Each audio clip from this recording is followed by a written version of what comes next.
Hello everyone. आज के इस सेशन में हम मॉडर्न हिस्ट्री के टॉप 50 क्वेश्चन करने वाले हैं चैप्टर वाइज।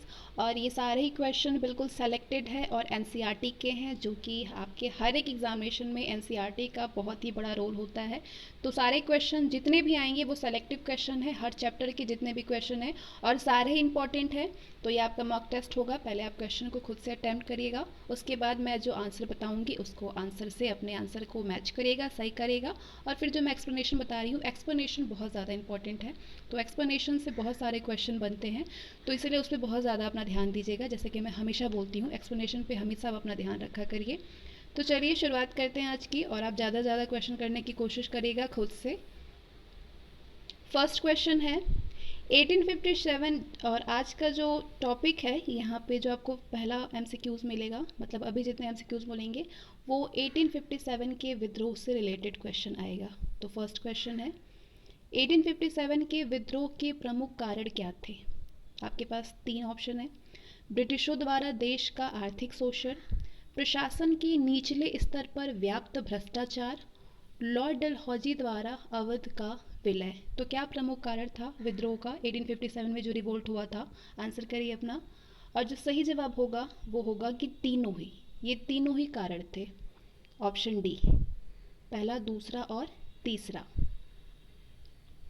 ब्रिटिश शासन के प्रति व्याप्त जन असंतोष ने ही एक जन विद्रोह का रूप ले लिया, जिसकी परिणति 1857 की क्रांति के रूप में सामने आई थी। जन असंतोष का संभवतः सबसे महत्वपूर्ण जो कारण था वो अंग्रेजों द्वारा देश का आर्थिक शोषण और देश के परंपरागत आर्थिक ढांचे का विनाश था, जिसने बड़ी संख्या में परंपरागत जमींदारों, किसानों, दस्तकारों और हस्तशिल्पियों को निर्धनता के मुंह में झोंक दिया। निचले स्तर पर प्रशासन में व्याप्त भ्रष्टाचार ने साधारण जनता को बुरी तरह से प्रभावित किया। विद्रोह के कारणों की चर्चा करते हुए 1859 में एक ब्रिटिश अधिकारी विलियम एडवर्ड ने लिखा कि पुलिस को जनता कोड़ के समान समझती थी। लॉर्ड डलहौजी ने 1857 में अवध को ब्रिटिश शासन में मिला लिया। 1856 में लॉर्ड डलहौजी ने पूरे भारत में और ख़ास तौर पर अवध में इसकी तीखी प्रतिक्रिया हुई। विशेष रूप से इसके कारण अवध में और कंपनी की सेना में विद्रोह का वातावरण बन गया। नेक्स्ट क्वेश्चन, 1857 में भारत का गवर्नर जनरल कौन था? आंसर करिए अपना। 1857 में भारत का गवर्नर जनरल कौन था? सही जवाब होगा लॉर्ड कैनिंग था। 1857 के विद्रोह के समय भारत का गवर्नर जनरल लॉर्ड कैनिंग था। नेक्स्ट, 1857 की क्रांति के धार्मिक कारणों के संबंध में नीचे दिए गए कथनों पर विचार कीजिए। 1857 की क्रांति के जो धार्मिक कारण थे उसके संबंध में जो तीन स्टेटमेंट है उसको पहले पढ़िए। ईसाई मिशनरियों द्वारा हिंदू और मुस्लिम धर्म पर तीखी प्रहार करना, मंदिर और मस्जिदों की जमीनों पर कर लगाना, ब्रिटिश सरकार द्वारा भारतीय समाज सुधारकों की सलाह पर सामाजिक कुरीतियों के विरुद्ध कानून बनाना। तो क्या संबंधित है? ये तीनों संबंधित है या फिर कोई एक दो संबंधित है? आंसर करिए अपना। सही जवाब होगा सभी, तीनों ही संबंधित है। 1857 की क्रांति के धार्मिक कारण है ये। 1857 में ब्रिटिश शासन के विरुद्ध में जनता के खड़े होने का एक प्रमुख कारण लोगों की ये धारणा थी कि इस शासन के कारण उनका धर्म खतरे में है। इस भय का कारण था ईसाई मिशनरियों द्वारा भारतीय लोगों को ईसाई बनाने का प्रयास करना, और ये लोग हिंदू धर्म और इस्लाम पर सार्वजनिक रूप से तीखा और भोंडा प्रहार करते थे। पहले के भारतीय शासकों ने मंदिर और मस्जिद से जुड़ी जमीन को उनकी पुजारियों या सेवा संस्थाओं को कर से मुक्त रखा था। अब इनसे कर वसूलने की सरकारी नीति से भी लोगों की धार्मिक भावनाओं को चोट लगी। अनेक लोगों की रूढ़िवादी धार्मिक और सामाजिक भावनाएं उन मानवतावादी उपायों के कारण भड़की जो कि सरकार ने भारतीय समाज सुधारकों की सलाह पर किए थे। सती प्रथा का उन्मूलन, विधवा पुनर्विवाह संबंधी कानून और लड़कियों के लिए पश्चिमी शिक्षा की व्यवस्था इन लोगों को ऐसे ही अनधिकृत हस्तक्षेप की तरह लगा। नेक्स्ट, 1857 के विद्रोह का तत्कालीन कारण क्या था? 1857 के विद्रोह का कारण क्या था? सही जवाब होगा धार्मिक। धार्मिक कारण तत्कालीन कारण था। 1857 के विद्रोह का तत्कालीन कारक धार्मिक था, कारण जो था, और नई एनफील्ड राइफल का उपयोग सबसे पहले सेना में ही आरंभ किया गया। इसके कारतूसों पर चर्बी सने कागज का खोल चढ़ा होता था और कारतूस को राइफल में भरने से पहले उसको सिरों को, उसके जो सिर है उसको दांतों से काटना पड़ता था, सिरों को। सिपाहियों का मानना था कि इस खोल में गाय और सूअर की चर्बी का प्रयोग किया गया था। इससे हिंदू और मुसलमान सिपाही दोनों भड़क उठे। नेक्स्ट क्वेश्चन, 1857 के विद्रोह का आरंभ कहाँ से हुआ था? विद्रोह का आरंभ 1857 का कहाँ से हुआ था? आपका सही जवाब होगा मेरठ से हुआ था। विद्रोह का आरंभ 10 मई 1857 को दिल्ली से 36 मील दूर मेरठ में हुआ। फिर ये तेजी से बढ़ता हुआ पूरे उत्तर भारत में फैल गया। नेक्स्ट, निम्नलिखित कथनों पर विचार कीजिए। कथन है, मंगल पांडे ने ग्वालियर विद्रोह किया था। 1857 के विद्रोहियों ने बहादुर शाह जफर को भारत का बादशाह घोषित किया। तो सही कौन है इसमें से? सही जवाब होगा आपका केवल दूसरा ही सही है। 1857 के विद्रोहियों ने बहादुर शाह जफर को भारत का बादशाह घोषित किया, लेकिन मंगल पांडे ने ग्वालियर विद्रोह किया था, ये गलत है। पहला जो ऑप्शन है वो गलत है स्टेटमेंट। मंगल पांडे बैरकपुर छावनी के एक नौजवान सिपाही थे जिनको अकेले विद्रोह करने और अपने अधिकारियों पर हमला करने के कारण फांसी दे दी गई थी। और दूसरा स्टेटमेंट सही है। 1857 के बागी सिपाहियों ने बूढ़े और शक्तिहीन बहादुर शाह जफर को भारत का सम्राट घोषित कर दिया। दिल्ली जल्द ही इस महान विद्रोह का केंद्र बन गई और बहादुर शाह इसके महान प्रतीक बन गए। नेक्स्ट, दिल्ली में प्रतीक रूप में विद्रोहियों के नेता बहादुर शाह जफर थे, परंतु वास्तविक नियंत्रण एक सैनिक समिति के हाथों में था। इस समिति का प्रमुख कौन था? आंसर करिए। तात्या टोपे थे कि जनरल बख्त खां थे कि मनीराम दीवान थे कि मौलवी अहमद उल्ला थे? सही जवाब होगा जनरल बख्त खां। दिल्ली 1857 के विद्रोह का केंद्र था। दिल्ली में प्रतीक रूप में कहने को विद्रोह के नेता बादशाह बहादुर शाह थे, लेकिन वास्तविक नियंत्रण एक सैनिक समिति के हाथों में था, क्योंकि बहादुर शाह बूढ़ा और एक शक्तिहीन शासक था। इस समिति के प्रमुख जनरल बख्त खां थे। इन्होंने बरेली के सैनिकों का नेतृत्व किया था और उनको दिल्ली ले आए थे। ब्रिटिश सेना में वे तोपखाने के एक मामूली सूबेदार थे। नेक्स्ट, मैच द कॉलम, और नीचे कोड है, ये है क्रांतिकारियों के नाम और उनका स्थान। मैच करनी है उनके नाम से उनके स्थान को। तो अपना आंसर करिए आप लोग। सही जवाब होगा नाना साहब किस स्थान से संबंधित थे? नाना साहब कानपुर से संबंधित थे। बेगम हजरत महल लखनऊ से। महारानी लक्ष्मीबाई झांसी से और कुंवर सिंह बिहार के नेता थे। नाना साहब लखनऊ, बेगम हजरत महल नाना साहब कानपुर, बेगम हजरत महल लखनऊ, लक्ष्मीबाई झांसी और कुंवर सिंह बिहार। ऑप्शन बी, चौथा, तीसरा, दूसरा और पहला। नेक्स्ट, कानपुर में विद्रोहियों के नेता नाना साहब थे, जो कि अंतिम पेशवा बाजीराव द्वितीय के दत्तक पुत्र थे। सिपाहियों की सहायता से अंग्रेजों को कानून से खदेड़कर नाना साहब ने खुद को पेशवा घोषित कर दिया। लखनऊ में विद्रोह का नेतृत्व अवध की बेगम हजरत महल कर रही थी। उन्होंने अपने नाबालिग बेटे बिरजिस कद्र को अवध का नवाब घोषित कर दिया। लखनऊ के सिपाहियों और अवध के किसानों और जमींदारों की सहायता से बेगम ने अंग्रेजों के खिलाफ चौतरफा युद्ध छेड़ दिया और 1857 के विद्रोह के महान नेताओं में से भारतीय इतिहास की महानतम वीरांगनाओं में से एक थी झांसी की महारानी लक्ष्मीबाई। झांसी की गद्दी के उत्तराधिकारी के मसले पर रानी विद्रोहियों में आ मिली। बिहार में विद्रोह के प्रमुख नेता कुंवर सिंह थे, जो कि आरा के पास जगदीशपुर के एक जमींदार थे। नेक्स्ट, 1857 के विद्रोह के दौरान अंग्रेजों ने सर्वप्रथम किस शहर पर दोबारा कब्जा किया? किस शहर पर दोबारा से कब्जा किया? सही जवाब होगा दिल्ली में, ऑप्शन सी।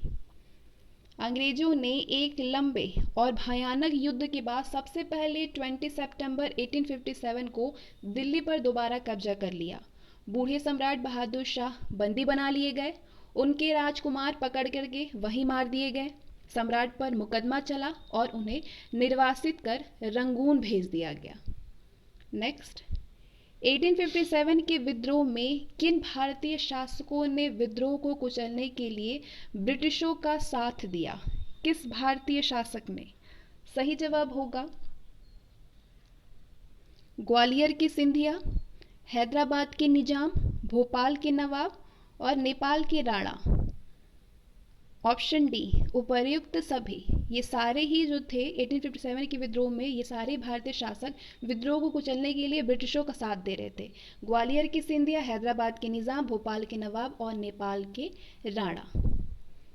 भारतीय रजवाड़ों के अधिकांश शासक और बड़े जमींदार स्वार्थी थे और अंग्रेजों की शक्ति से भयभीत थे और वे विद्रोह में शामिल नहीं हुए। इसके विपरीत ग्वालियर के सिंधिया, इंदौर के होलकर, हैदराबाद के निजाम, जोधपुर के राजा और दूसरे राजपूत शासक, भोपाल के नवाब, पटियाला, नाभा और जिंद के सिख शासक और पंजाब के दूसरे सिख सरदार, कश्मीर के महाराजा, नेपाल के राणा और अनेक बड़े जमींदारों ने विद्रोह को कुचलने में अंग्रेजों की सक्रिय सहायता की। वास्तव में भारतीय शासकों में 1% से भी अधिक शासक विद्रोह में शामिल नहीं हुए थे। नेक्स्ट, 1857 के विद्रोह की असफलता के प्रमुख कारण क्या थे? 1857 के विद्रोह का असफलता का कारण क्या था? आपके पास 4 स्टेटमेंट है। ये भारतीय समाज के सभी अंगों तथा वर्गों को अपने प्रभाव में नहीं ले सका। ये विद्रोह भारत के सभी भागों में नहीं फैल सका। विद्रोह सत्ता पर अधिकार के बाद लागू किए जाने वाले सामाजिक विकल्प से रहित था। विद्रोहियों का अति राष्ट्रवादी की भावना से प्रेरित होना। राइट आंसर होगा पहला, दूसरा और तीसरा, ऑप्शन बी। 1857 के विद्रोह की असफलता का कारण था कि ये भारतीय समाज के सभी अंगों और वर्गों को अपने प्रभाव में नहीं ले सका था। ये विद्रोह भारत के सभी भागों में नहीं फैल सका और विद्रोह सत्ता पर अधिकार के बाद लागू किए जाने वाले सामाजिक विकल्प से रहित था। लेकिन ऑप्शन डी जो है ये गलत है। 1857 के विद्रोह की असफलता का कारण था विद्रोह को जनता का व्यापक समर्थन प्राप्त था। 1857 का जो विद्रोह था, फिर भी ये पूरे देश को या भारतीय समाज के सभी अंगों और वर्गों को अपनी चपेट में नहीं ले सका। इस विद्रोह में केवल बेदखल और असंतुष्ट शासक जो 1% से भी कम थे शामिल हुए। इसके अलावा उच्च और मध्य वर्गों के अधिकांश लोग विद्रोहियों के आलोचक थे। आधुनिक शिक्षा प्राप्त भारतीयों ने भी विद्रोहियों का साथ नहीं दिया। विद्रोही जिस प्रकार अंधविश्वासों का प्रयोग करते या प्रगतिशील सामाजिक उपायों का विरोध करते थे, उससे ये भारतीय बिदक कर दूर हो गए। इसी तरह बम्बई, कलकत्ता और मद्रास के बड़े व्यापारियों ने भी अंग्रेजों का साथ दिया, कारण कि उनका अधिकांश मुनाफा अंग्रेज व्यापारियों के साथ होने वाले विदेशी व्यापार और आर्थिक संबंधों से होता था। 1857 का विद्रोह दक्षिण भारत और पूर्वी और पश्चिमी भारत के अधिकांश भागों में नहीं फैल सका, क्योंकि इन क्षेत्रों में पहले ही अनेक विद्रोह हो चुके थे। विद्रोहियों के पास आधुनिक अस्त्र शस्त्र और अन्य युद्ध सामग्री का अभाव था। सिपाही बहादुर और स्वार्थ रहित तो थे, मगर उनमें अनुशासन की कमी थी। विद्रोहियों के पास एक भविष्योन्मुख कार्यक्रम, सुसंगत विचारधारा, राजनीतिक परिप्रेक्ष्य या भावी समाज और अर्थव्यवस्था के प्रति एक स्पष्ट दृष्टिकोण का अभाव था। विद्रोह सत्ता पर अधिकार के बाद लागू किए जाने वाले किसी सामाजिक विकल्प से रहित था। और चौथा जो ऑप्शन है, चौथा जो स्टेटमेंट है वो गलत है। क्यों गलत है? भारत इस समय आधुनिक राष्ट्रवाद से अपरिचित था। विद्रोहियों में अपने क्षेत्र या राज सत्ता के प्रति प्रेम अधिक था। किसी अखिल भारतीय हित की चेतना का उदय अभी नहीं हुआ था। तो ये 1857 के विद्रोह से रिलेटेड सेलेक्टेड क्वेश्चन थे जो कि बहुत इंपॉर्टेंट थे। अब अगला जो क्वेश्चन आएगा उसका टॉपिक है 1858 के बाद प्रशासनिक परिवर्तन से रिलेटेड क्वेश्चन आपको मिलेंगे। अब फर्स्ट क्वेश्चन है, निम्नलिखित कथनों पर विचार कीजिए। कथन है 1858 में ब्रिटिश संसद द्वारा कानून बना करके भारत का शासन ब्रिटिश सम्राट को दे दिया गया। सेकंड है 1858 के कानून के तहत भारत के मामलों पर अंतिम नियंत्रण वायसराय को दे दिया गया। तो इसमें सही जवाब होगा केवल पहला ही सही है। 1858 में ब्रिटिश संसद द्वारा कानून बना करके भारत का शासन ब्रिटिश सम्राट को दे दिया गया था। Option A is the right answer, सिर्फ पहला सही है। 1858 में ब्रिटिश संसद द्वारा पारित एक कानून के तहत शासन का अधिकार ईस्ट इंडिया कंपनी से लेकर के ब्रिटिश सम्राट को दे दिया गया। 1858 के कानून से पहले भारत पर सत्ता कंपनी के डायरेक्टर और बोर्ड ऑफ कंट्रोल को थी, पर अब शासन का भार ब्रिटिश सरकार के एक मंत्री, जिसे भारत मंत्री अथवा सेक्रेटरी ऑफ स्टेट यानी भारत सचिव कहा जाता था, उसको दे दिया गया। ये भारत सचिव ब्रिटिश कैबिनेट का सदस्य होता था और संसद के प्रति उत्तरदायी होता था। तो इस तरह भारत पर सत्ता अंततः ब्रिटिश संसद के हाथों में थी। नेक्स्ट, 1858 में ब्रिटिश संसद द्वारा पारित कानून के संबंध में नीचे दिए गए कथनों पर विचार कीजिए। 3 है स्टेटमेंट आपके पास। पहला, भारत के गवर्नर जनरल को वायसराय की पदवी दे दी गई। गवर्नर जनरल के साथ एक एग्जीक्यूटिव काउंसिल यानी कार्यकारी परिषद का गठन किया गया। गवर्नर जनरल एग्जीक्यूटिव काउंसिल के महत्वपूर्ण फैसले मानने के लिए बाध्य था। तो इसमें बताना है कि कौन सा गलत है, कौन सा स्टेटमेंट इसमें से गलत है। केवल तीसरा, गवर्नर जनरल एग्जीक्यूटिव काउंसिल के महत्वपूर्ण फैसले मानने के लिए बाध्य होता था, ये गलत है। बाकी दोनों ही ऑप्शन सही है, केवल तीसरा ही जो है वो गलत है। भारत के लिए 1858 के कानून के तहत ये व्यवस्था की गई थी कि गवर्नर जनरल के साथ एक एग्जीक्यूटिव काउंसिल यानी कार्यकारी परिषद होगी, जिसके सदस्य विभिन्न विभागों के प्रमुख और गवर्नर जनरल के अधिकारी सलाहकार होंगे। ये काउंसिल सारे महत्वपूर्ण विषयों पर विचार करके बहुमत से निर्णय लेती थी। हालांकि गवर्नर जनरल काउंसिल के किसी भी महत्वपूर्ण फैसले को रद्द कर सकता था, किसी भी महत्वपूर्ण फैसले को गवर्नर जनरल काउंसिल के। नेक्स्ट, ब्रिटिश काल में किन प्रांतों को प्रेसिडेंसी कहा जाता था? बंगाल को, कि मध्य प्रांत को, कि पंजाब को, कि बंबई को? किस काल में प्रांतों को प्रेसिडेंसी कहा जाता था? सही जवाब होगा बंगाल को और बंबई को। ऑप्शन सी, पहला और तीसरा सही है। शासन की सुविधा के लिए अंग्रेजों ने भारत को कई प्रांतों में बांट रखा था। इनमें से बंगाल, मद्रास और बंबई प्रांतों को प्रेसिडेंसी कहा जाता था। इन प्रेसिडेंसियों का प्रशासन गवर्नर 3 सदस्यों वाली एक काउंसिल की सहायता से चलाता था और उनकी नियुक्ति सम्राट करता था। नेक्स्ट, 19वीं सदी की प्रेसिडेंसियों और प्रांतीय सरकारों के संबंध में नीचे दिए गए कथनों पर विचार कीजिए। 2 स्टेटमेंट है आपके पास। प्रांतीय सरकारों को प्रेसिडेंसियों की सरकारों से अधिक शक्ति प्राप्त थी। प्रांतों का शासन गवर्नर जनरल द्वारा चलाया जाता था। तो इसमें से कौन सा सही है? न पहला सही है और न ही दूसरा सही है। प्रांतीय सरकारों को प्रेसिडेंसियों की सरकार से अधिक शक्ति प्राप्ति गलत है, और प्रांतों का शासन गवर्नर जनरल द्वारा चलाया जाता था, ये भी गलत है। ना तो पहला सही है और ना ही दूसरा। भारत में शासन की सुविधा के लिए अंग्रेजों ने इसे प्रांतों में बांटा हुआ था, जिसमें से बंगाल, मद्रास और बंबई प्रांतों को प्रेसिडेंसी कहा जाता था। प्रेसिडेंसियों की सरकारों को दूसरी प्रांतीय सरकारों से अधिक अधिकार और शक्तियां प्राप्त थी। प्रेसिडेंसियों का प्रशासन एक गवर्नर 3 सदस्य वाली एक काउंसिल की सहायता से चलाता था, जबकि दूसरे प्रांतों का शासन गवर्नर जनरल द्वारा नियुक्त लेफ्टिनेंट गवर्नर और चीफ कमिश्नर चलाते थे। नेक्स्ट, ब्रिटिश भारत की सरकार का अफगानिस्तान के साथ में संघर्ष करने का प्रमुख उद्देश्य क्या था? अफगानिस्तान के साथ में संघर्ष करने का प्रमुख उद्देश्य क्या था ब्रिटिश भारत की सरकार का? चार ऑप्शन है आपके पास, सही जवाब दीजिए पढ़ के इसको। राइट आंसर होगा आपका रूस की सामरिक चुनौती का सामना करना और मध्य एशिया में ब्रिटेन के व्यापारिक हितों को आगे बढ़ाना। ये सही है। अफगानिस्तान के साथ भारत की ब्रिटिश सरकार के 2 युद्ध हुए। ब्रिटिश दृष्टिकोण से अफगानिस्तान की भौगोलिक स्थिति बहुत ही महत्वपूर्ण थी।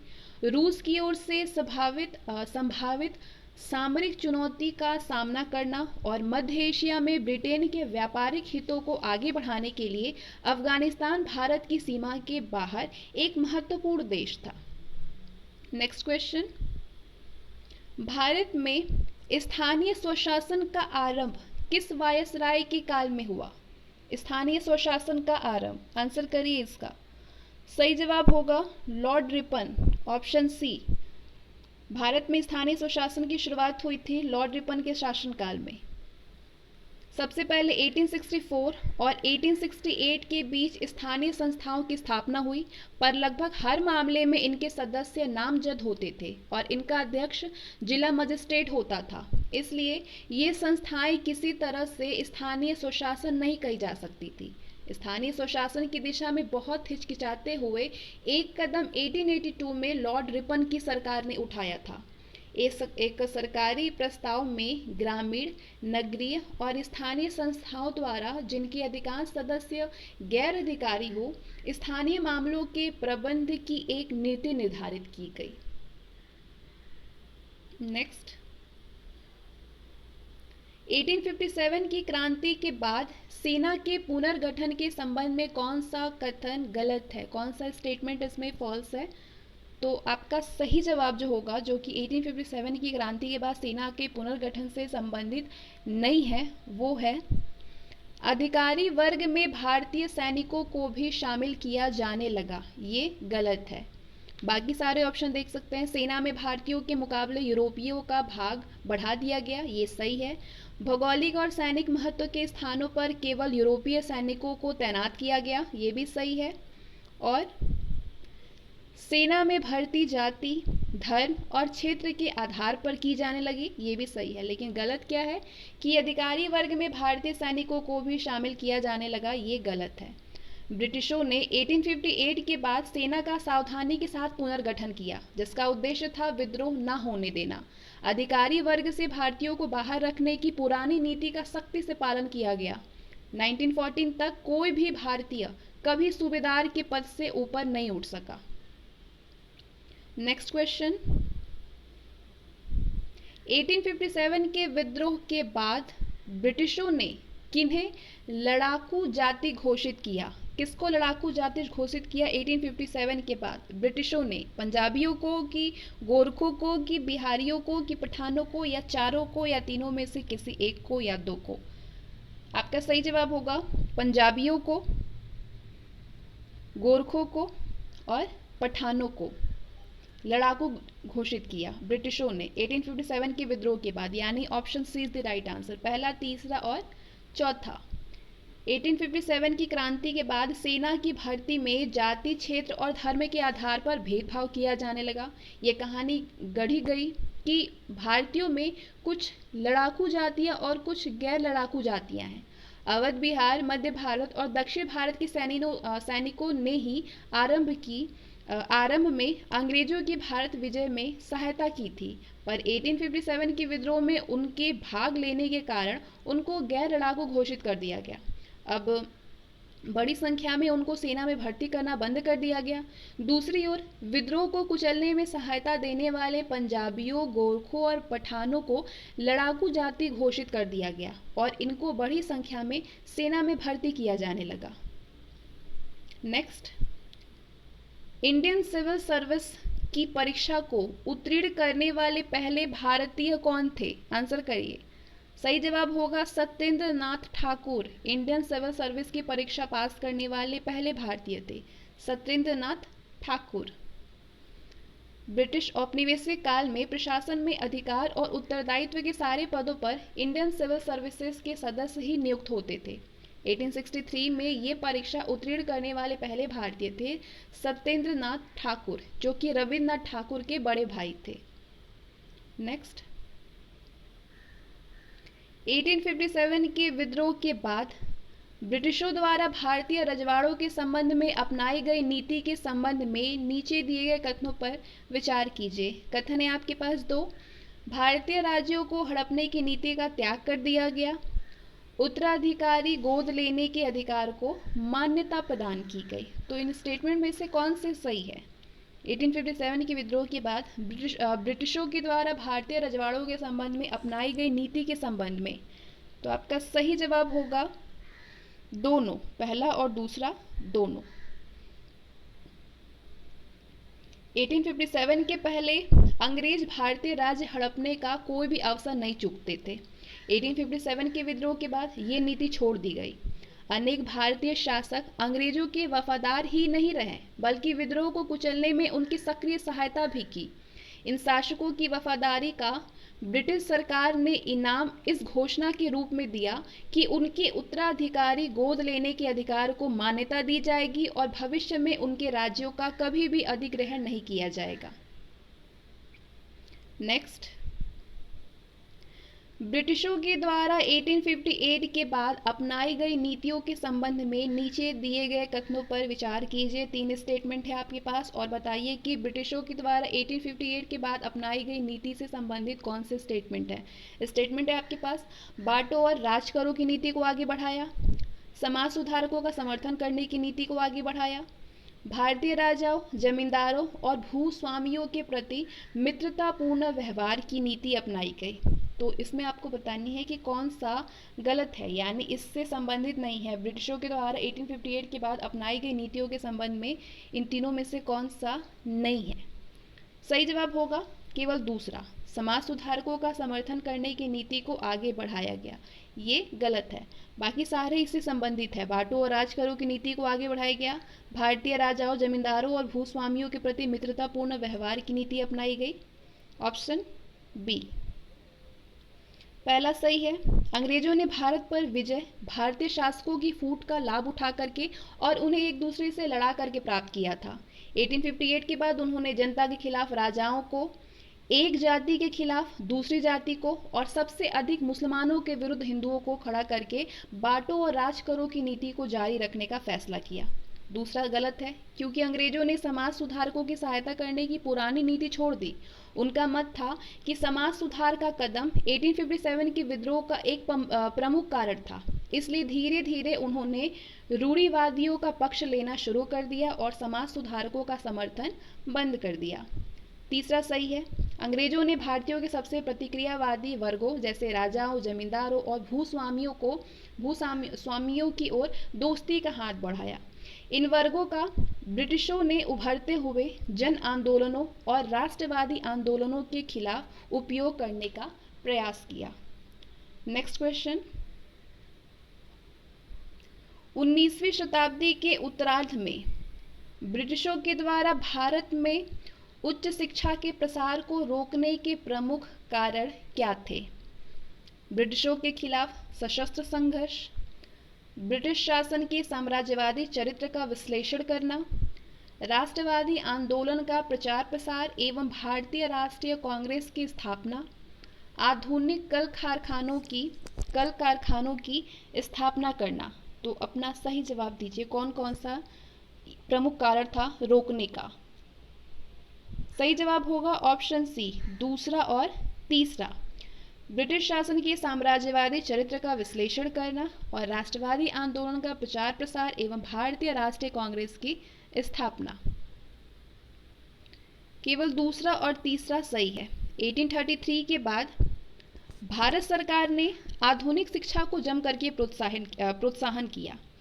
1857 के विद्रोह में शिक्षित भारतीयों के भाग न लेने पर अनेक अंग्रेज अधिकारियों ने उनकी प्रशंसा की थी, लेकिन शिक्षित भारतीयों के प्रति ये अनुकूल सरकारी दृष्टिकोण जल्द ही बदल दिया गया।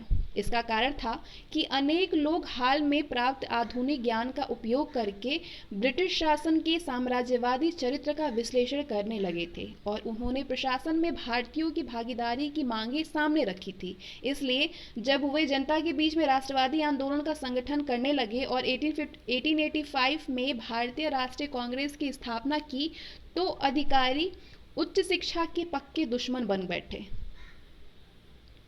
नेक्स्ट, भारत में श्रम सुधार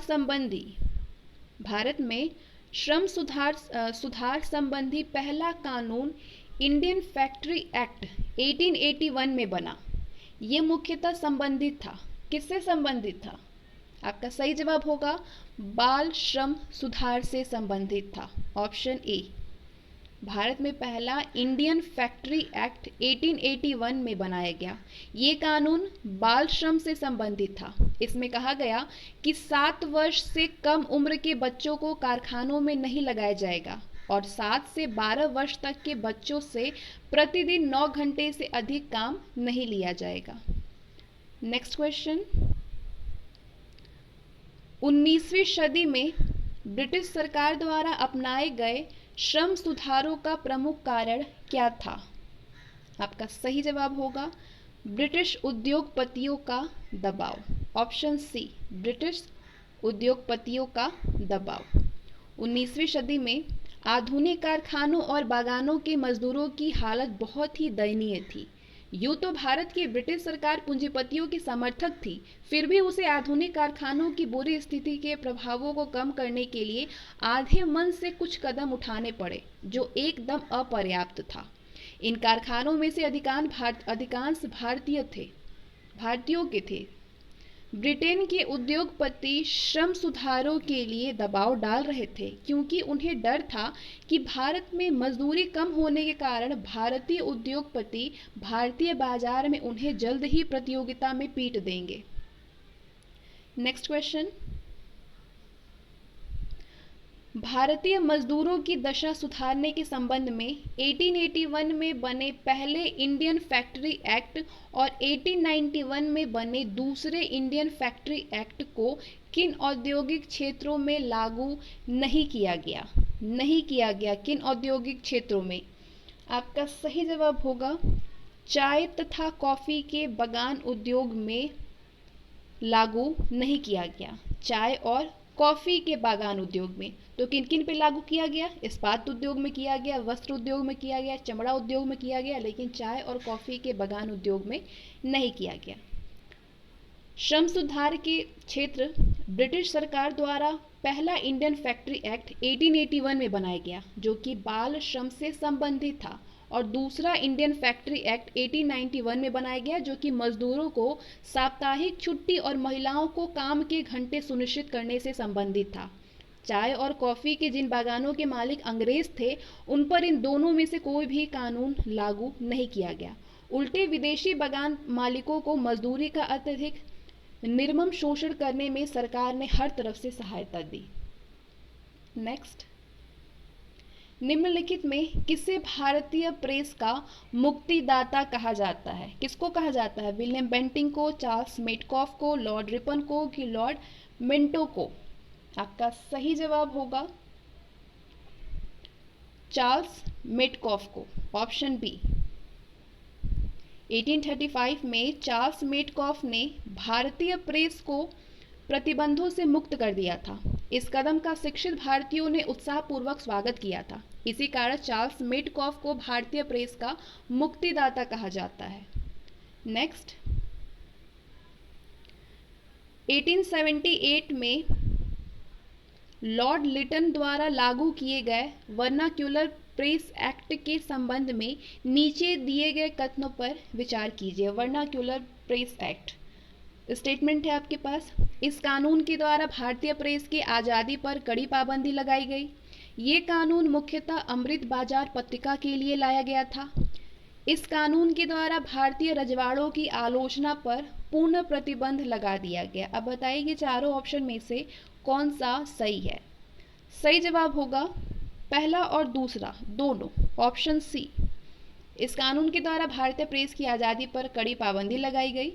ये कानून अमृत बाजार पत्रिका के लिए लाया गया था। भारतीय राष्ट्रवादी लोग धीरे धीरे प्रेस का इस्तेमाल जनता में राष्ट्रवादी चेतना जगाने के लिए और सरकार की प्रतिक्रियावादी नीतियों की कड़ी आलोचना करने के लिए करने लगे। इस कारण भारतीय प्रेस की आज़ादी को कम करने के लिए 1878 में वर्नाक्यूलर प्रेस एक्ट बनाया गया। इस कानून ने भारतीय भाषाओं के समाचार पत्रों की आज़ादी पर कड़ी बंदिशें लगाई। लॉर्ड लिटन के द्वारा लागू किया गया वर्नाक्यूलर प्रेस एक्ट 1878 मुख्यतः अमृत बाजार पत्रिका के लिए लाया गया था, जो कि बांग्ला समाचार पत्र था। इससे बचने के लिए ये पत्रिका रातों रात अंग्रेजी भाषा की पत्रिका में बदल गई। तो ऑप्शन सी जो है, तीसरा जो था स्टेटमेंट, वो गलत है। नेक्स्ट क्वेश्चन, अंग्रेजों को नेपाल के साथ युद्ध के बाद किन क्षेत्रों पर अधिकार प्राप्त हुआ था? नेपाल के साथ युद्ध के बाद गढ़वाल तथा कुमाऊं में, सिक्किम में, अरुणाचल में कि मसूरी में? कौन सा सही है? सही जवाब होगा गढ़वाल तथा कुमाऊं में, सिक्किम में और मसूरी में। अरुणाचल प्रदेश में नहीं। ऑप्शन डी, पहला, दूसरा और चौथा। भारतीय समाज को उसकी प्राकृतिक भौगोलिक सीमा तक फैलाने की अंग्रेजों की धुन के साथ पहले उनका उत्तर में स्थित नेपाल से टकराव हुआ। 1814 में दोनों के बीच युद्ध शुरू हुआ। अंग्रेज नेपालियों से हर मामले में श्रेष्ठ थे। अंत में नेपाल की सरकार को ब्रिटेन की शर्तों पर बातचीत करनी पड़ी। नेपाल को गढ़वाल और कुमाऊं के जिले छोड़ने पड़े और तराई के क्षेत्रों पर भी अपना दावा त्यागना पड़ा। उसे सिक्किम से भी हट जाना पड़ा। इस समझौते से भारतीय साम्राज्य हिमालय तक फैल गया। ब्रिटिशों को हिल स्टेशन बनाने के लिए शिमला, मसूरी और नैनीताल जैसे महत्वपूर्ण स्थान भी मिल गए। नेक्स्ट क्वेश्चन, यांडबू की संधि जो थी वो किसके किसके बीच हुई थी? ब्रिटिश और नेपाल के बीच में, कि ब्रिटिश और अफगानिस्तान के बीच में, कि ब्रिटिश और भूटान के बीच में, या फिर ब्रिटिश और बर्मा के बीच में? किसके किसके बीच हुई यांडबू की संधि? सही जवाब होगा ब्रिटिश और बर्मा के बीच में। Option D. 1824 में ब्रिटिश भारत के शासकों ने बर्मा के खिलाफ युद्ध छेड़ दिया। मई 1824 में ब्रिटिश नौसेना ने समुद्र के रास्ते रंगून पर अधिकार कर लिया और राजधानी अवा से 35 मील दूर तक पहुंच गए। यांडबू की संधि द्वारा फरवरी 1826 में दोनों के बीच में शांति स्थापित हुई। नेक्स्ट, 19वीं सदी में बर्मा और ब्रिटिश भारत के टकराव के प्रमुख कारण क्या थे? सीमा संबंधी झड़प, ब्रिटिश व्यापारियों की बर्मा के जंगली संसाधनों पर नजर, ब्रिटिश वस्तुओं के लिए बर्मा का बाजार। कौन सा इससे प्रमुख कारण क्या था 19वीं सदी में बर्मा और ब्रिटिश भारत के टकराव का? आपका सही जवाब होगा सभी, पहला, दूसरा और तीसरा। Option D, all of the above. 19वीं सदी में बर्मा और ब्रिटिश भारत का टकराव सीमा संबंधी टकराव से शुरू हुआ। बर्मा के सम्राट के उत्तराधिकारी बोदाओ पाई ने 1785 में अराकान और 1813 में मणिपुर के सीमावर्ती राज्यों पर अधिकार किया और इस प्रकार बर्मा की सीमा को ब्रिटिश भारत की सीमा तक फैला दिया गया।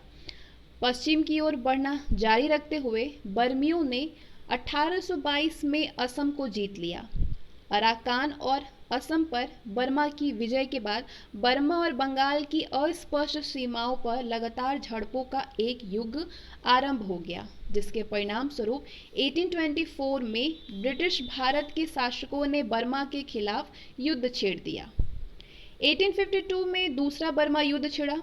वो लगभग पूरी तरह ब्रिटेन के व्यापारिक लोभ का परिणाम था। बर्मा के जंगल संबंधी संसाधनों पर ब्रिटिश व्यापारियों की लालची निगाहें बहुत पहले से ही लगी हुई थी। लकड़ी का व्यापार करने वाले ब्रिटिश फर्मों ने अब ऊपरी बर्मा के जंगलों की इमारती लकड़ी में दिलचस्पी लेना शुरू कर दिया था। अंग्रेजों को लगा कि बर्मा विशाल जनसंख्या ब्रिटेन के सूती कपड़ों और दूसरे औद्योगिक मालों की बिक्री के लिए बहुत बड़ा बाजार उपलब्ध करा सकती है। इस कारण से भी अंग्रेज बर्मा के व्यापारिक क्षेत्रों पर अपना कब्जा चाह रहे थे। अब आते हैं हम नेक्स्ट चैप्टर पे। अब जो क्वेश्चन आपको मिलेगा वो ब्रिटिश शासन का आर्थिक प्रभाव से रिलेटेड होगा। फर्स्ट क्वेश्चन, ब्रिटिशों द्वारा भारत में एक तरफा मुक्त व्यापार की नीति को कब लागू किया गया? आंसर करिए अपना, कब लागू किया गया? 1813 में, 1813 में। अंग्रेजों द्वारा 1813 में भारत के ऊपर एक तरफा मुक्त व्यापार की नीति लाद दी गई। नेक्स्ट क्वेश्चन, 18वीं और 19वीं सदी 18वीं और 19वीं सदी में भारतीय दस्तकारों और शिल्पकारों के पतन के प्रमुख कारण क्या थे?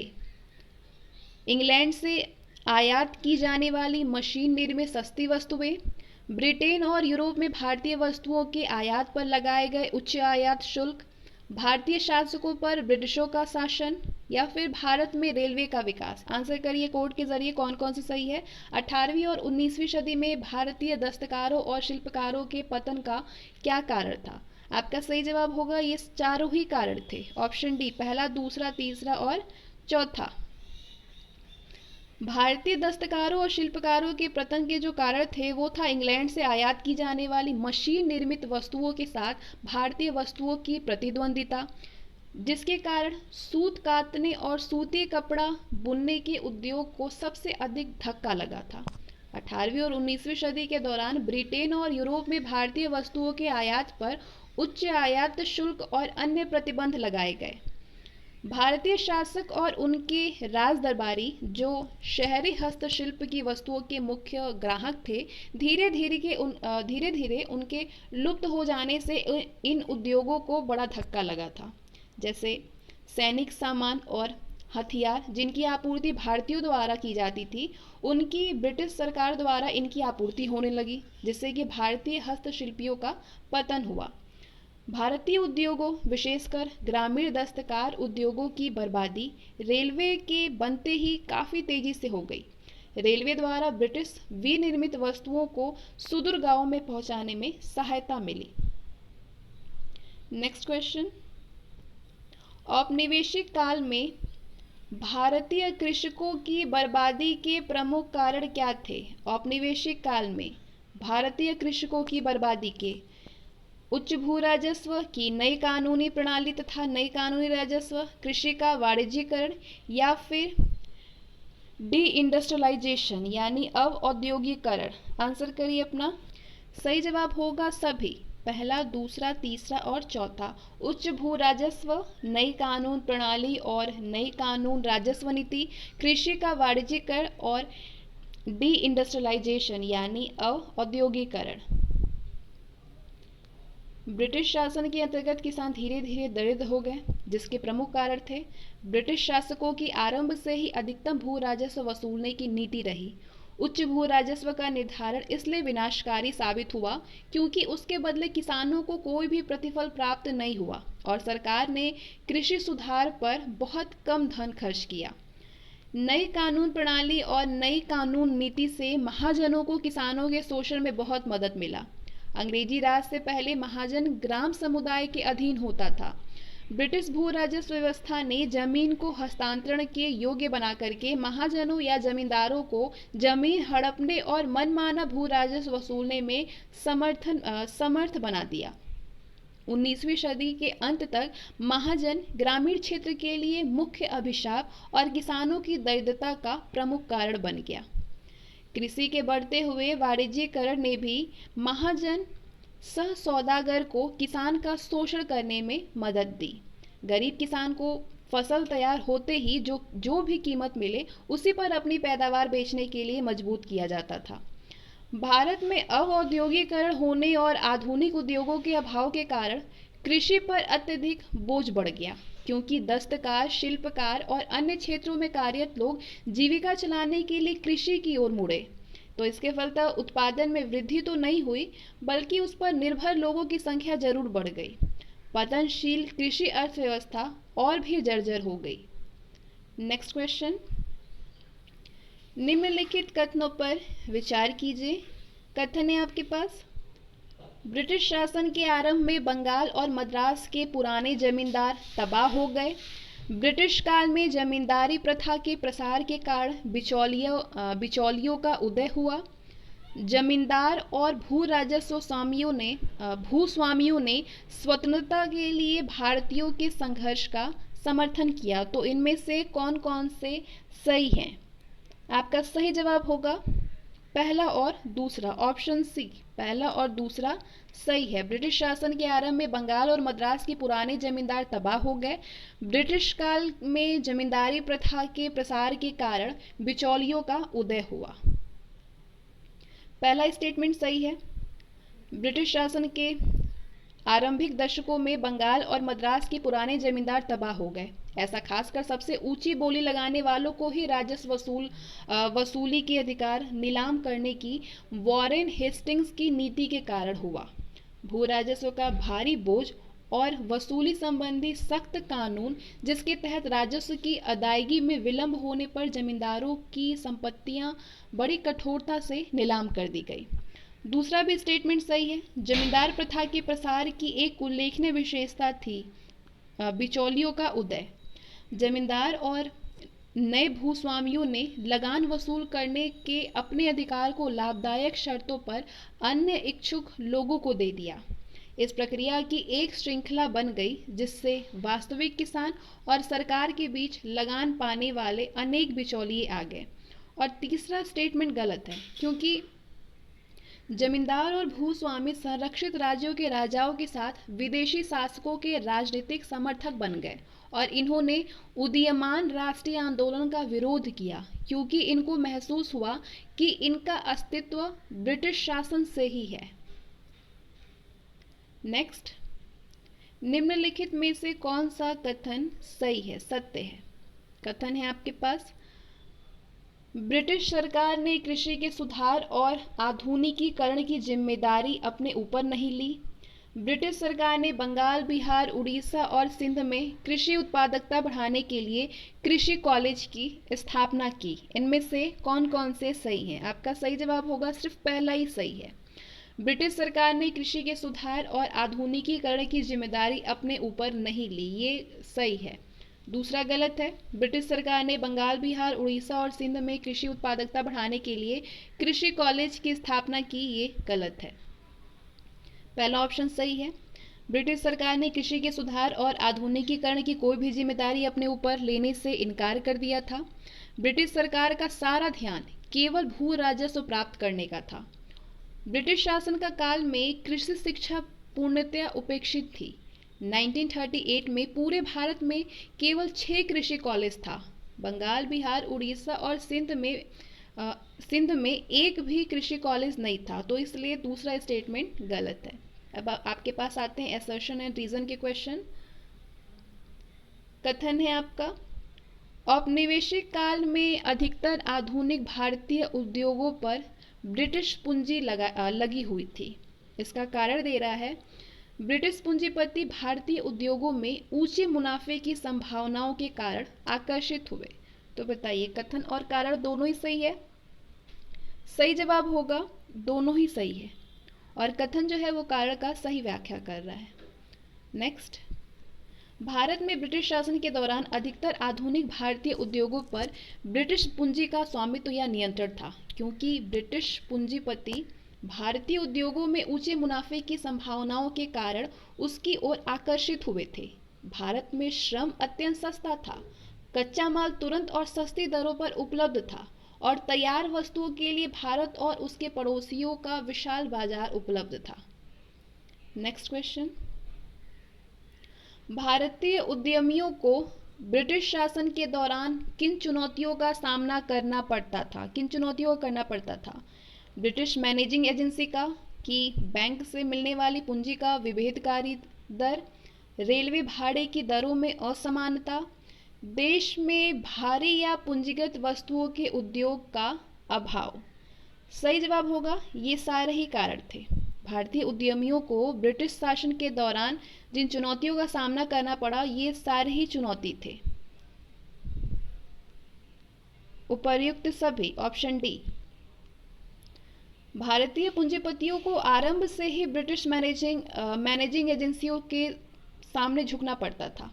अनेक स्थितियों में भारतीय कंपनियों पर भी विदेशी स्वामित्व और नियंत्रण वाली मैनेजिंग एजेंसियों का दबदबा होता था।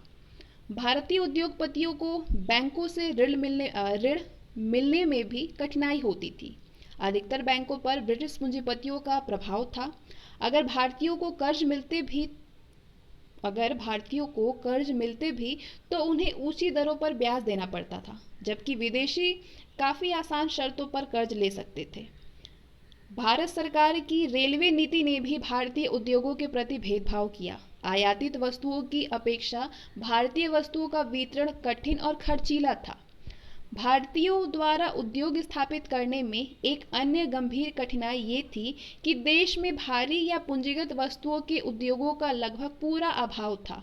इन उद्योगों के बिना अन्य उद्योगों का तेज व स्वतंत्र विकास नहीं हो सका था। Next question. दीनबंधु मित्र ने अपना नाटक नील दर्पण किस विषय वस्तु के संदर्भ में लिखा था? आपका सही जवाब होगा नील उत्पादक किसानों का उत्पीड़न। नील से रंग बनाने का उद्योग भारत में 18वीं सदी के अंत में शुरू हुआ था। नील उत्पादक किसानों पर अत्याचार का सजीव चित्रण प्रसिद्ध बंगला लेखक दीनबंधु मित्र ने 1860 में अपने नाटक नील दर्पण में किया। Next question. निम्नलिखित कथनों पर विचार कीजिए। पहला कथन है भारत में नील की खेती मुख्य रूप से बंगाल और बिहार में की जाती थी। अमेरिका में नील का अत्यधिक उत्पादन और ब्रिटेन को निर्यात करने के कारण भारत में इसकी खेती बंद कर दी गई। तो इसमें से कौन सा कथन जो है वो गलत है? आपका सही जवाब होगा दूसरा गलत है। पहला सही है, भारत में नील की खेती मुख्य रूप से बंगाल और बिहार में की जाती थी, लेकिन अमेरिका में नील का अत्यधिक उत्पादन और ब्रिटेन को निर्यात के कारण भारत में इसकी खेती बंद कर दी गई। ये गलत है। सही जवाब होगा ऑप्शन बी, क्योंकि असत्य पूछा है। Option D B. दूसरा कथन गलत है क्योंकि जर्मनी में संश्लिष्ट रंग यानी कृत्रिम कलर, आर्टिफिशियल कलर के आविष्कार से भारतीय नील उद्योग को बड़ा धक्का लगा और धीरे धीरे इसका ह्रास हो गया। Next question. अब अगला टॉपिक है नए भारत का उदय राष्ट्रवादी आंदोलन, यानी अब नेक्स्ट जो क्वेश्चन हम सॉल्व करेंगे वो 1858 से 1905 से रिलेटेड होगा। फर्स्ट क्वेश्चन है 19वीं सदी में भारत में राष्ट्रीय आंदोलन के विकास के प्रमुख कारण क्या थे? आर्थिक पिछड़ापन था कि प्रेस और साहित्य की भारत के अतीत की खोज थी या फिर पश्चिमी विचार और शिक्षा था? सही जवाब होगा सभी।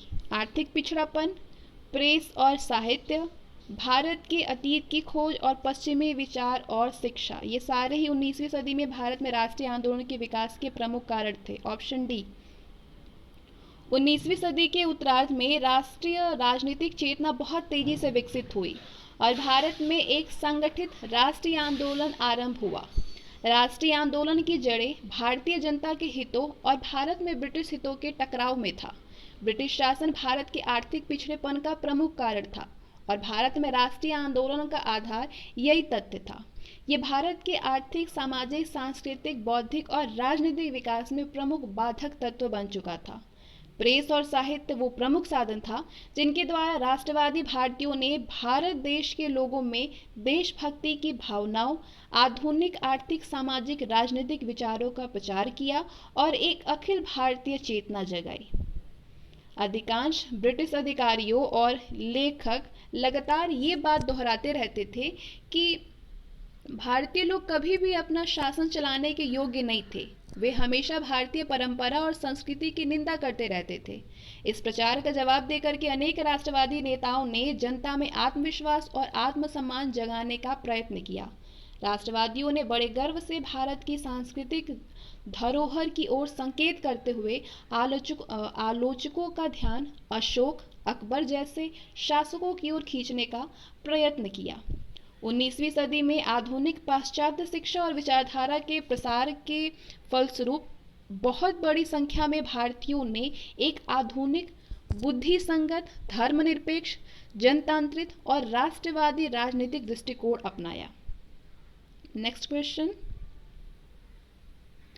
19वीं सदी और 20वीं शताब्दी में भारत के एकीकरण में किन कारकों का योगदान रहा? 19वीं और 20वीं शताब्दी में भारत के एकीकरण में रेलवे का योगदान था कि सेना का था कि तार का था कि डाक व्यवस्था का था कि सारे का था? सही जवाब होगा रेलवे का योगदान था, तार का और डाक व्यवस्था का, सेना का नहीं। ऑप्शन डी पहला, तीसरा और चौथा। 19वीं और 20वीं शताब्दी में भारत का एकीकरण हो चुका था और वो एक राष्ट्र के रूप में उभर चुका था। इसलिए भारतीय जनता में राष्ट्रीय भावनाओं का विकास आसानी से हुआ। अंग्रेजों ने धीरे धीरे पूरे देश में सरकार की एक समान आधुनिक प्रणाली लागू कर दी थी और इस तरह उसका प्रशासकीय एकीकरण हो चुका था। इसके अलावा रेलवे, तार और एकीकृत डाक व्यवस्था ने भी देश को एकजुट बना दिया था और जनता, खास करके नेताओं के पारस्परिक संपर्क को बढ़ा दिया था। नेक्स्ट क्वेश्चन, दादा भाई नौरोजी ने ईस्ट इंडिया एसोसिएशन की स्थापना कहाँ पे की थी? आपका सही जवाब होगा लंदन में की थी। 1866 में लंदन में दादा भाई नौरोजी ने ईस्ट इंडिया एसोसिएशन की स्थापना की। नेक्स्ट, दादा भाई नौरोजी के संबंध में कौन सा कथन असत्य है? कौन सा इसमें से स्टेटमेंट गलत है नौरोजी के बारे में? इन्होंने ईस्ट इंडिया एसोसिएशन की स्थापना भारतीय प्रश्नों पर विचार करने और भारत के कल्याण की दिशा में ब्रिटिश नेताओं को प्रभावित करने के लिए किया था। दूसरा है, इन्हें grand old man of India कहा जाता था। ये भारतीय राष्ट्रीय कांग्रेस के कभी भी अध्यक्ष नहीं चुने गए थे। इनके अनुसार भारत की गरीबी का प्रमुख कारण ब्रिटिश शोषण और यहाँ के धन का ब्रिटेन भेजना था। तो कौन सा इसमें से गलत है दादा भाई नौरोजी के बारे में? आपका सही जवाब होगा तीसरा, ये भारतीय राष्ट्रीय कांग्रेस के कभी भी अध्यक्ष नहीं चुने गए थे। ये बिल्कुल गलत है। बाकी सारे ही ऑप्शन इनसे रिलेटेड हैं। ऑप्शन सी गलत है, क्योंकि 1825 में जन्मे दादा भाई नौरोजी ने अपना पूरा जीवन राष्ट्रीय आंदोलन को समर्पित कर दिया था। दादा भाई नौरोजी को 3 बार भारतीय राष्ट्रीय कांग्रेस ने अपना अध्यक्ष चुन करके उनका सम्मान किया था। Next question, match the column. अभी हैं संस्थापक और उनकी ये हैं संस्थाएं। ठीक है, तो कौन से संस्थापक किन संस्था से जुड़े हुए हैं वो आपको आंसर करनी है। सुरेंद्रनाथ बनर्जी संस्थापक हैं इंडियन एसोसिएशन के। जस्टिस रनाडे किस संस्था से जुड़े हुए हैं? जस्टिस रनाडे पूना सार्वजनिक सभा से। एम.वी. राघवाचारी किस संस्था के संस्थापक हैं? ये हैं मद्रास महाजन सभा के संस्थापक। और फिरोज शाह मेहता बॉम्बे प्रेसिडेंसी एसोसिएशन के संस्थापक हैं। सुरेंद्रनाथ बनर्जी इंडियन एसोसिएशन के संस्थापक हैं। जस्टिस रनाडे पूना सार्वजनिक सभा के। एम.वी. राघवाचारी मद्रास महाजन सभा के। और फिरोज शाह मेहता बॉम्बे प्रेसिडेंसी एसोसिएशन के संस्थापक हैं। सही जवाब होगा ऑप्शन सी, तीसरा, दूसरा, पहला और चौथा। सुरेंद्रनाथ बनर्जी इंडियन एसोसिएशन के संस्थापक हैं। जस्टिस रनाडे पूना सार्वजनिक सभा के। वी राघवाचारी मद्रास महाजन सभा के। और फिरोज शाह मेहता बॉम्बे प्रेसिडेंसी एसोसिएशन के। नेक्स्ट क्वेश्चन, सेफ्टी वॉल्व के सिद्धांत का संबंध किससे है? सेफ्टी वॉल्व के सिद्धांत का संबंध आपका सही जवाब है भारतीय राष्ट्रीय कांग्रेस की स्थापना। ऑप्शन ए, भारतीय राष्ट्रीय कांग्रेस की स्थापना से संबंधित है सेफ्टी वॉल्व। सेफ्टी वॉल्व के सिद्धांत का संबंध भारतीय राष्ट्रीय कांग्रेस की स्थापना से है। कहा जाता है कि कांग्रेस की स्थापना के पीछे ए.ओ. ह्यूम का प्रमुख उद्देश्य शिक्षित भारतीयों में बढ़ रहे असंतोष की सुरक्षित निकासी के लिए एक सेफ्टी वॉल्व बनाना था। वे असंतुष्ट राष्ट्रवादी शिक्षित वर्गों और असंतुष्ट किसान जनता के आपसी मेल को रोकना चाहते थे। नेक्स्ट क्वेश्चन, निम्नलिखित कथनों पर विचार कीजिए। कथन है आपके पास, भारतीय राष्ट्रीय कांग्रेस की स्थापना दिसंबर 1885 में हुई थी। भारतीय राष्ट्रीय कांग्रेस के पहले अधिवेशन का आयोजन बंबई में किया गया। भारतीय राष्ट्रीय कांग्रेस के पहले अधिवेशन की अध्यक्षता A.O. ह्यूम ने किया था। तो सही जवाब होगा आपका पहला और दूसरा सही है। ऑप्शन सी, पहला और दूसरा सही है। भारतीय राष्ट्रीय कांग्रेस की स्थापना दिसंबर 1885 में हुई थी। भारतीय राष्ट्रीय कांग्रेस के पहले अधिवेशन का आयोजन बंबई में हुआ था, लेकिन अधिवेशन की अध्यक्षता A.O. ह्यूम ने की थी। भारतीय राष्ट्रीय कांग्रेस के पहले अधिवेशन की, ये गलत है। ऑप्शन सी सही है, पहला और दूसरा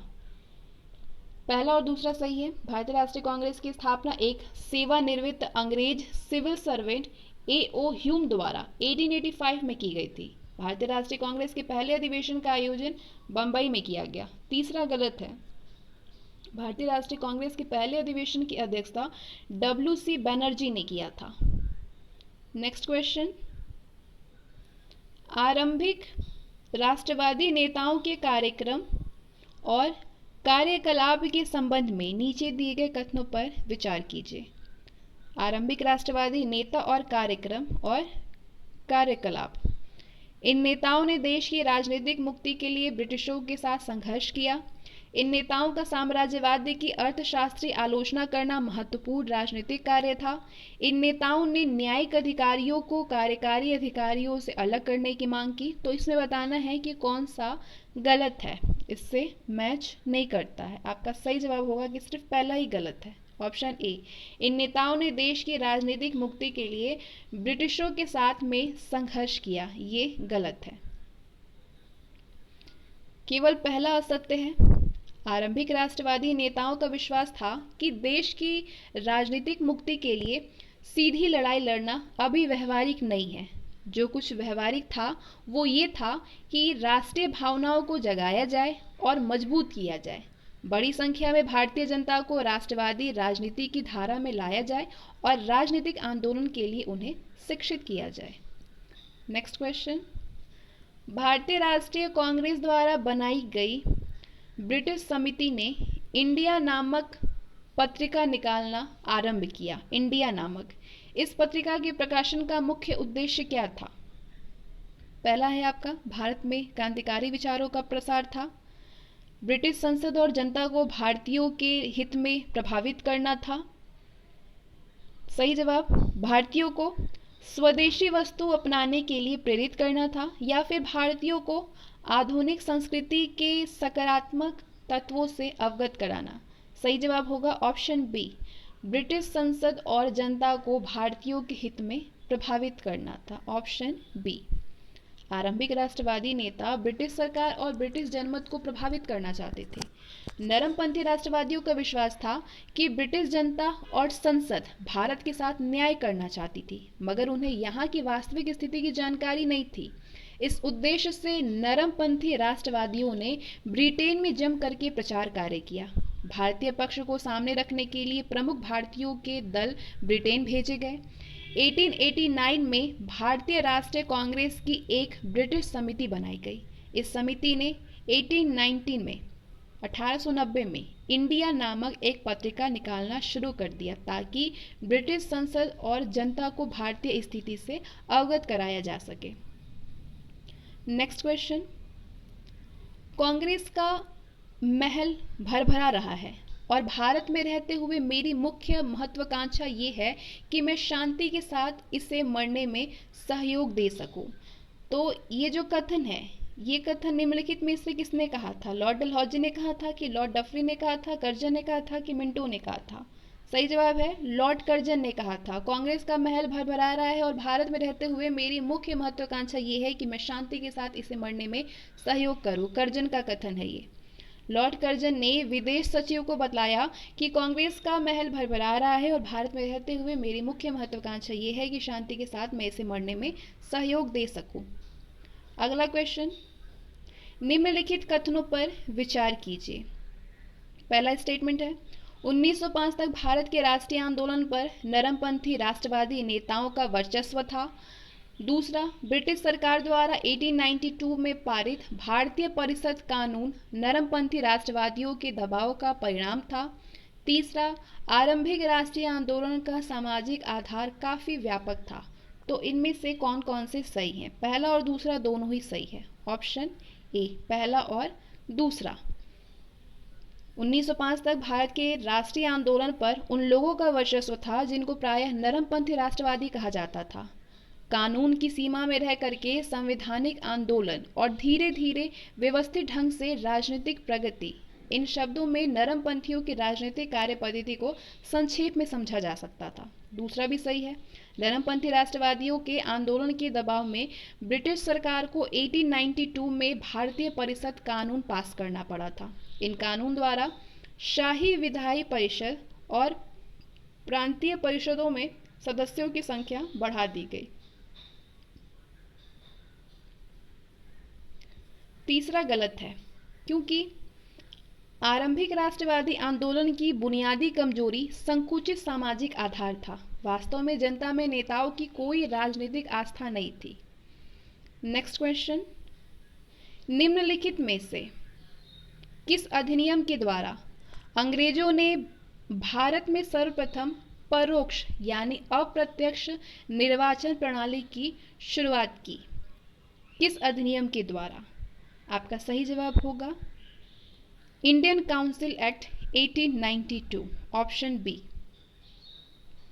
भारत में सर्वप्रथम इनडायरेक्ट यानी अप्रत्यक्ष परोक्ष निर्वाचन प्रणाली की शुरुआत इंडियन काउंसिल एक्ट 1892 के द्वारा हुई। और इसके साथ ही हमारा आज का सेशन भी समाप्त होता है और टोटल 50 MCQs को हमने 50 क्वेश्चन को हमने इस वीडियो में, इस सेशन में कवर किया है। उसके बाद नेक्स्ट सेशन में हम आगे के क्वेश्चन को करेंगे। मिलते हैं नेक्स्ट वीडियो में।